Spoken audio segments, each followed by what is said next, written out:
Ayan mga buddy, ito nga pala natin dawi sa kuya yan mga buddy. Ayan, tatlo nga pala yung ating kuya lang, tatlo na lang yung natira sa ating kuya.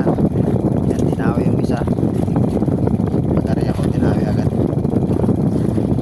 Ayan, binabatak ko nga pala sa batakan mga buddy yung ating dawi. Ayan, habang ako yung nagbabatak niya, nagtatawanan pa kami dahil sabi ko malon agad yung aking kasama dyan. Nilangoy niya pa yan mga buddy, malayo-layo rin naman ang nilangoy niya. So wala dahil pusiro ito mga buddy, pusiro daw dating mamamana to sa tabi.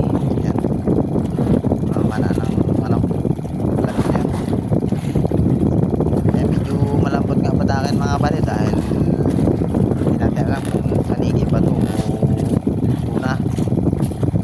Malamanay lang ating battle dyan, baka malit lang to na tuna mga buddy.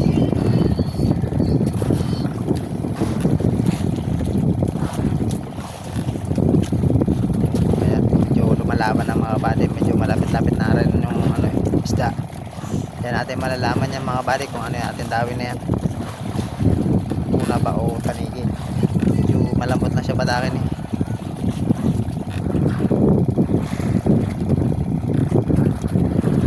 Yan, liban ko na nga pala yung nylon sa ating batakan.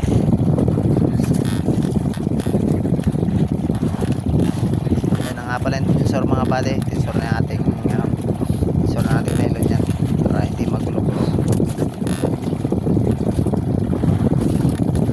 Ayan, sinundan na nga ng aking kasama yung godso. Ayan, tuna nga pala itong dawi natin mga buddy, isang maliit na tuna lang itong dumami sa ating kuya. Salamat na rin kahit papaano meron tayong dawi mga buddy, kahit maliit lang. Ayan, meron na rin tayong panimula. Ayan, kahit baitihin lang yan, baitihin nga pala itong mga buddy.